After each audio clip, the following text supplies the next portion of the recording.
Hello and welcome back to Kidocracy at Large.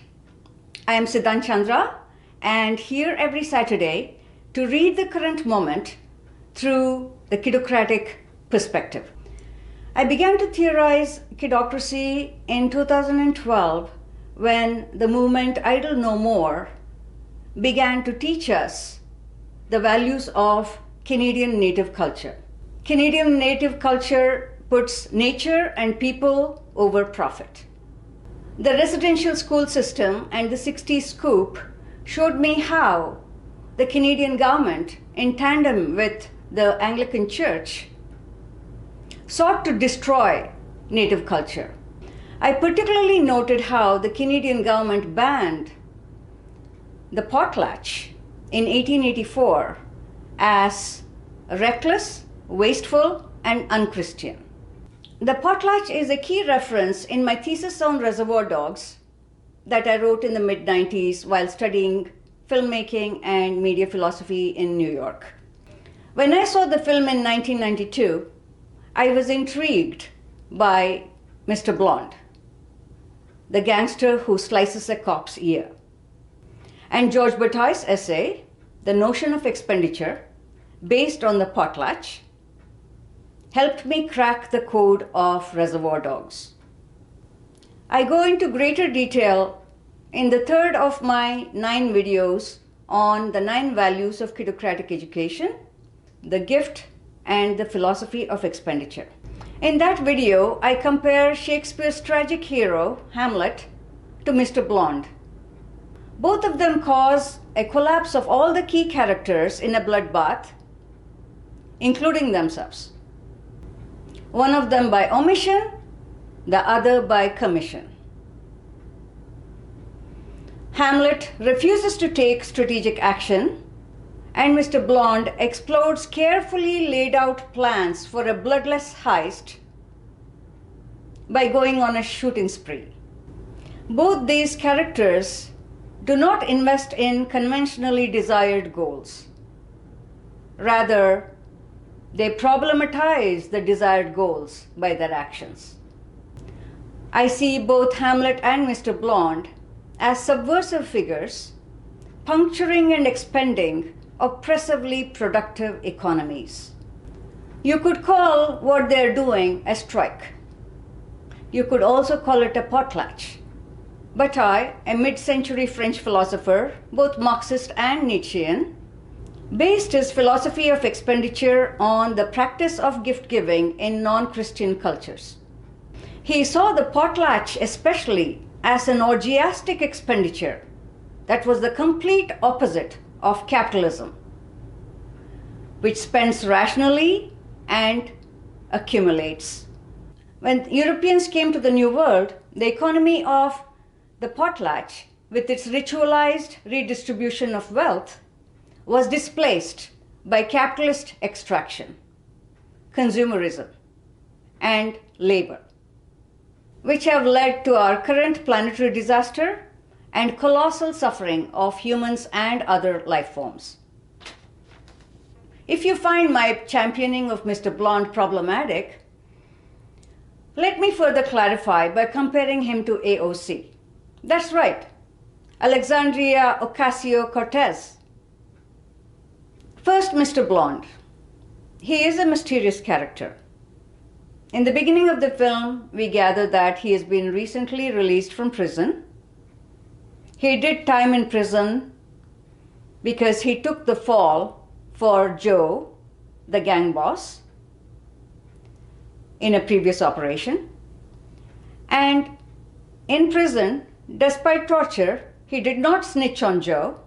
Now he is looking for a job kind of job, and Joe, rewarding his previous loyalty, includes him in a new project, a bloodless bank heist that he is planning with a bunch of other characters.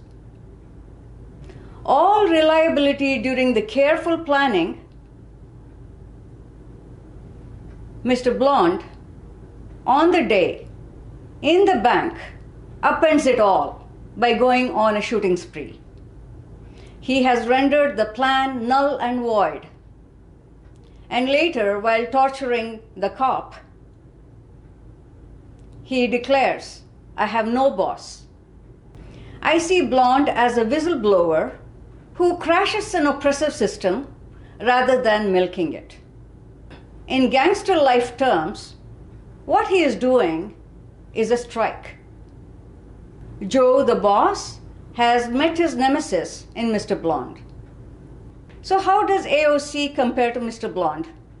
In the Netflix documentary, Knock Down the House, we see a 28-year-old Latina waitress take on another Joe, Joseph Crowley. He is an established Democrat, unchallenged at the primaries for 14 years, a 10-year incumbent, the chairman of the House Democratic Caucus, and the local chairman of the Queens County Democratic Party.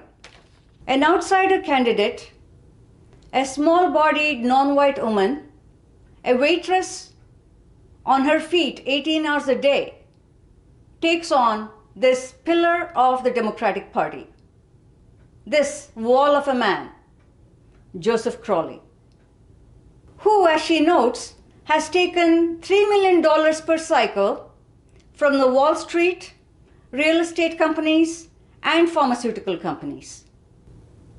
And he does not even live in the Bronx to spare his children what his constituents go through every day. AOC turns out to be that child who declares that the emperor has no clothes. During her studies in international relations and economics at Boston University, AOC interned in Ted Kennedy's office, being the only person who spoke Spanish. After graduation, she returned to the Bronx and took up waitressing to help her mother fight a foreclosure of her house.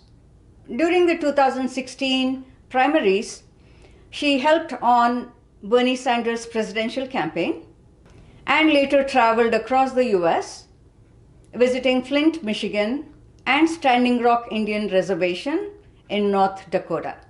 She names her visit to Standing Rock as the tipping point before which she believed that only the wealthy and powerful could run for office. She saw at Standing Rock people risking everything they had and their whole lives to protect their communities from the pipeline. A day after her return from North Dakota, she received a call from Brand New Congress, a group that was recruiting outsider candidates and non-career politicians to take on the corrupt system of corporate money pulling strings of government. And the rest is history. Once, when warned that she might end up with just one term, she responded with something like, "So what? You can do a lot in one term." That is, she is not a career politician. She is willing to blow it all up to get something done. How appropriate that Alexandria was inspired by Standing Rock.